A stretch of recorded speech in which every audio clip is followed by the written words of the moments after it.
Bienvenue chez Strict Combo. Vous écoutez Pandémie et vous, la série qui va à votre rencontre. Aujourd'hui, nous allons en Russie, à Nijni Novgorod, à la rencontre d'Irina. Irina, tu es commerciale. Bonjour Irina. Oui, bonjour. Alors, dis-moi, comment as-tu entendu parler du coronavirus et à quel moment?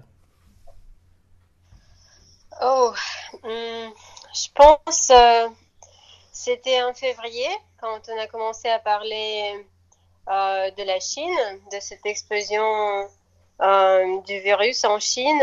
Moi, je l'ai pas pris au sérieux au début parce que je pensais que ça concerne que voilà ce pays.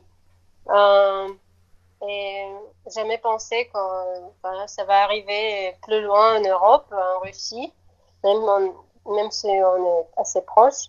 J'ai même pris un avion pour aller en Europe. D'accord, ouais, Et tu n'avais oui, en aucune crainte, oui. février, euh, c'était début février. Ok. J'ai voyagé et c'est juste à ce point quand j'ai commencé à réfléchir que ça peut me concerner en fait. Ah, parce que tu as vu peut-être sur les aéroports ou dans les autres villes européennes comment ça se passait? C'est ça qui t'a fait réagir? Euh, Pas spécialement, mais j'ai compris que dans l'aéroport, il y a plus de chances de rencontrer des Chinois parce que c'est d'où ça a commencé. D'accord. Et j'étais en fait, début février, j'étais la seule aux aéroports en Allemagne qui portait la masque. Ok. Mhm. Et alors en Russie, comment est-ce que ça a été traité médiatiquement? Euh, C'était assez sérieux dès le début, je pense. Donc ils ont jamais dit que voilà, ça va pas nous concerner. Euh, Ils ont jamais dit ça, mais ils se sont préparés, même si les médias toujours disaient que c'est, ce sont des risques pour tout le monde, ça va arriver en Russie et voilà, il faut qu'on soit préparé. Mais au début, peut-être fin février, début mars, toujours les gens, ils rendaient pas. Et ils se rendaient pas compte, quoi. Ouais, ils n'étaient pas. Ils savaient pas, ils n'y croyaient pas. Et je pense qu'il y a toujours beaucoup de gens ici qui n'y croient pas. Et alors, est-ce que le gouvernement russe a préconisé, comme en France, des gestes barrières avant de mettre en confinement? Est-ce qu'il y a eu, par exemple, toutes ces histoires de distance sociale, ne plus se serrer la main, tout ça? Est-ce que il y a eu ce genre de choses? Euh, J'essaie de me rappeler, mais je pense pas que ça a commencé comme ça. Euh, Parce que d'abord, notre pays, c'est pas comme la France.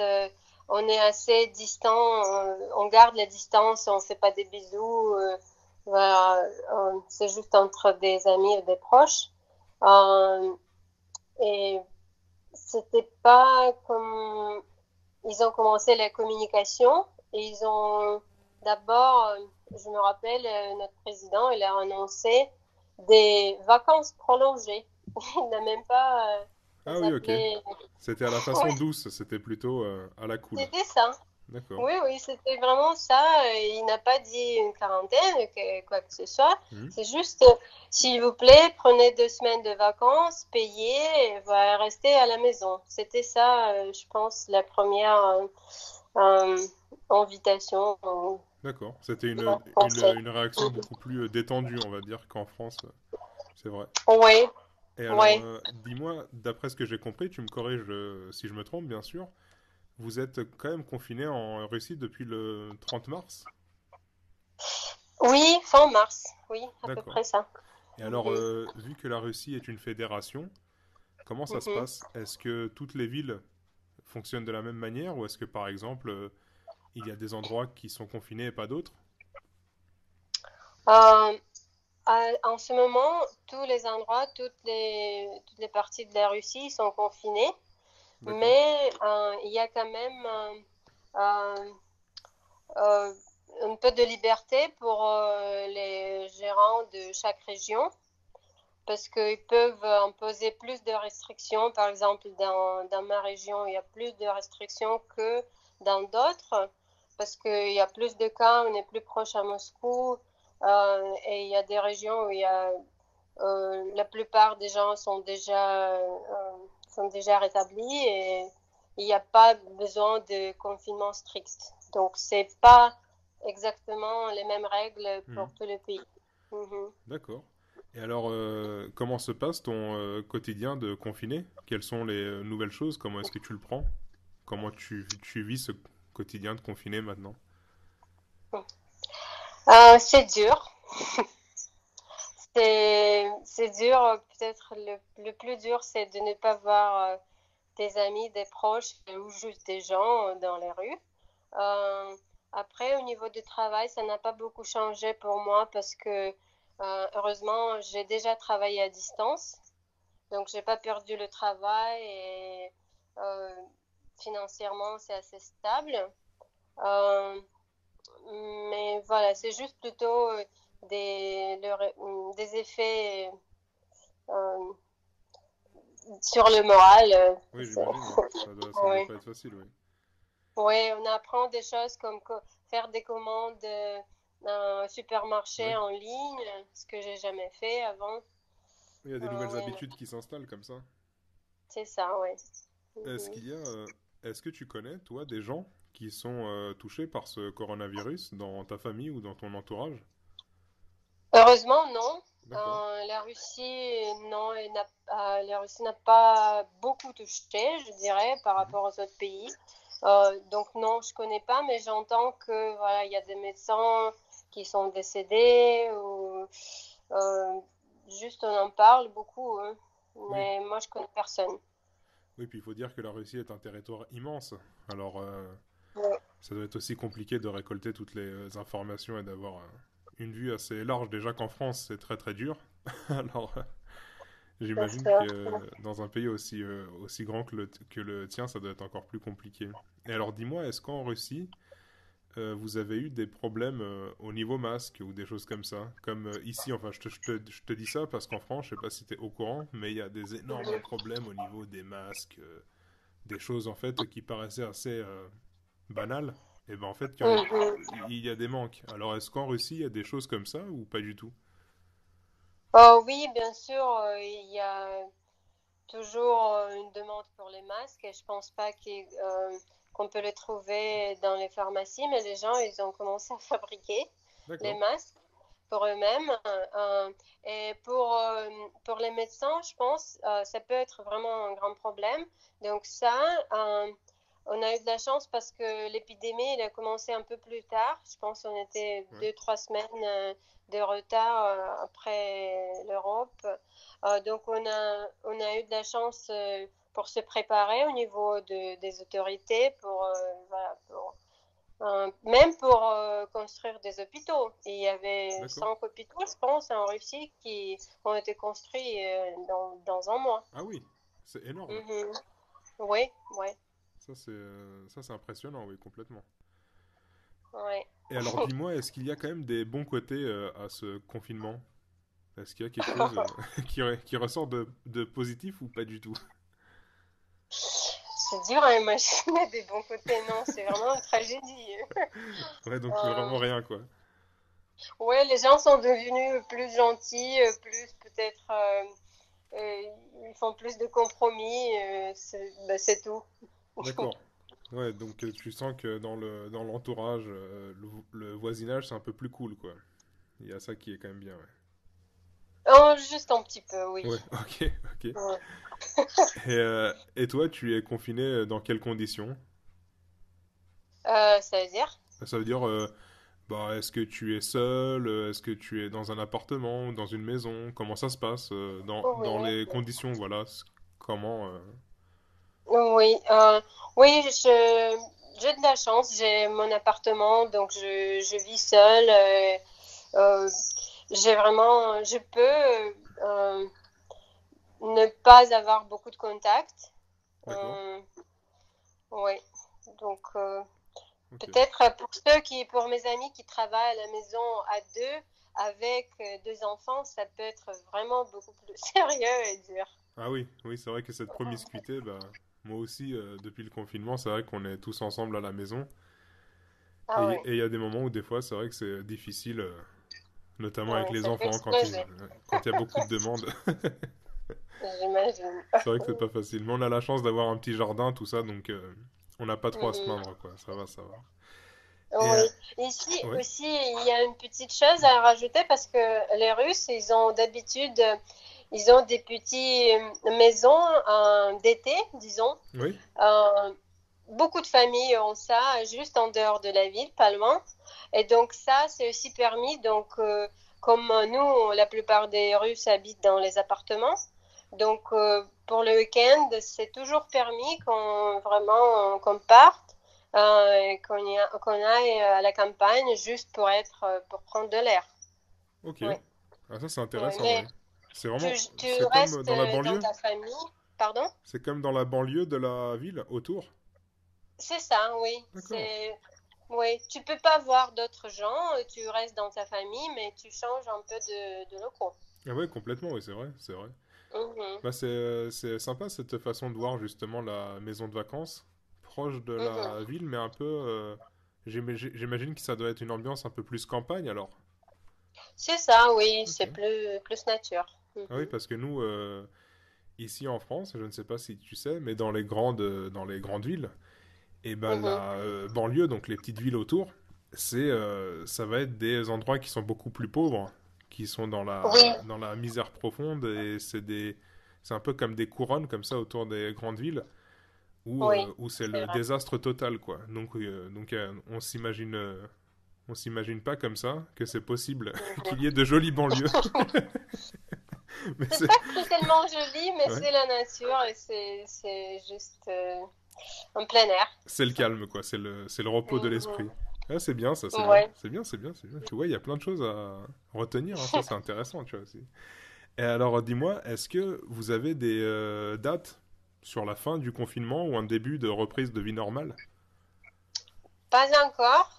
Ils nous donnent de l'information petit à petit. Donc là, ils l'ont prolongé jusqu'à 11 mai. Ok. Euh, il y a des fêtes nationaux, donc euh, nous, on a rajouté ces fêtes à la durée du confinement. Mais c'est possible qu'ils vont le prolonger, je pense, jusqu'à fin mai aussi. Ça dépend Ah oui, de la suite, oui. là, c'est compliqué, ouais. Mhm. Et alors, dis-moi, est-ce qu'il y a eu des troubles au niveau de la population? Est-ce qu'il y a eu comme des petites révoltes par rapport à cette Ouf. décision de confinement en Russie ou pas du tout? Oui, il y a quand même beaucoup de troubles, je trouve. Mhm. Ah d'accord. Qu'est-ce qui se Euh, passe? ouais. Donc d'abord, je pense que c'est la mentalité des gens, parce que euh, c'est pendant longtemps que le peuple il n'y croit pas au gouvernement. Ah d'accord, c'est Donc intéressant ça. D'accord. c'est pour ça ils ne respectent pas ce qu'on leur dit, mais même si c'est sérieux, mais voilà, il y a des gens qui aiment bien de faire des révoltes et Et il y a surtout des rassemblements, beaucoup de rassemblements religieux Oui. euh, qui n'étaient pas directement interdits. Donc c'était un peu en forme de conseil, voilà, il ne faut pas aller dans les églises parce qu'on a eu le Pâques. Oui, il y a eu Euh, Pâques, oui, bien sûr, ouais. oui, et toujours il y avait des gens dans les églises, même autour, et ils n'ont pas, comment dire, ils sont pas fermés des églises parce Oui. que cette décision était un peu retardée parce que la religion et le gouvernement c'est un peu séparé et c'est pas toujours bien coordonné. D'accord. D'accord. Mm. Et alors, quels ont été les moments les plus durs pour toi? Plus que justement le fait de ne pas voir ta famille ou tes amis, est-ce qu'il y a eu vraiment des moments très très difficiles? Ah oui, oui, Oui. c'est très personnel. D'accord, ok, d'accord. Mais j'ai des relations à distance Oui. dans un autre pays et malheureusement on ne sait jamais quand on va se voir. Et c'est super dur. Ah oui, ça c'est... Euh, c'est vraiment très déprimant. Voilà, on repousse les dates, on ne sait jamais. comment ça D'accord. va finir. Mhm. Et alors, est-ce que t'as partagé peut-être des passe-temps qui font que le confinement passe plus vite? Qu'est-ce que tu fais, toi, qui Pour que fait... le contenu. Oh oui, je travaille. Je pense que le D'accord. travail, ça aide beaucoup. Et je lis. Mhm. J'ai commencé de relire La guerre et la paix. Très bien. Ok. C'est quatre volumes, donc j'ai dit, ok, c'est bien, c'est le temps pour relire les quatre volumes. Excellent. Et le travail, ça aide. Et alors, est-ce que t'as une idée de ce qui pourrait être justement la Russie après le confinement, ou ne serait-ce que chez toi, Nijni Novgorod, comment est-ce que pour toi ça va se passer? Comment tu Le penses? déconfinement, Oui, qu'est-ce que l'après-crise, peut-être même après, quand tout sera un peu retombé, mm, comment est-ce que toi justement tu imagines personnellement, et puis peut-être pour ta ville, mhm. pour le pays, comment ça va se passer, tu penses? Bah, ce sera une crise économique, c'est sûr. Il y a beaucoup de gens qui ont perdu de travail. Donc j'ai vraiment peur d'y penser parce que ça va être grave quand même, parce que même au niveau des prix de pétrole, de Oui, oui, pas de pétrole, mais oui, oui, le pétrole, oui. c'est notre pays il dépend beaucoup de ça et voilà, ça peut tomber et ça peut provoquer malheureusement beaucoup de problèmes économiques, c'est sûr. Ouais, donc c'est le côté économique qui te fait craindre. D'accord. Oui, parce on était pas stable, Hmm. on n'était jamais stable dans Oui, ce c'est point. vrai. Mhm. Quel pays est vraiment stable aujourd'hui? Ça aussi, c'est hyper compliqué, quoi. Très bien, très bien. Et alors, est-ce que tu as un dernier mot peut-être pour nos auditeurs? Le dernier mot, bon, je peux juste souhaiter de la patience encore. Euh, je pense qu'il ne reste pas beaucoup parce qu'on a déjà beaucoup survécu et c'était très euh, effrayant au début parce qu'on ne savait pas quand et comment ça va se terminer. Là, je pense que c'est un peu plus optimiste, euh, mais je veux je veux encourager les gens de reprendre le rythme petit à petit, parce que je pense qu'il faut quand même rester raisonnable. Euh, et bien sûr, un grand merci à tous les médecins qui sauvent des vies et voilà, qui risquent leur vie. C'est, c'est vraiment, c'est comme la guerre pour eux. C'est vrai, c'est vrai. Mhm. Oui. Irina, merci beaucoup de nous avoir donné de ton temps. C'était un Merci Boris, c'était un plaisir. plaisir partagé. Au revoir et à bientôt. Merci, au revoir. Chers auditeurs, merci de nous avoir suivis pour cette entrevue. Courage à tous les corps de métier qui continuent à exercer pendant la pandémie. Force et honneur à vous tous. N'hésitez pas à me faire savoir si vous avez envie de participer à l'émission. Laissez votre témoignage. C'est très simple, vous n'avez qu'à m'envoyer un mail à strictcombo.prod@ymail.com. L'adresse mail est en description. Abonnez-vous pour nous suivre et à demain pour une nouvelle entrevue.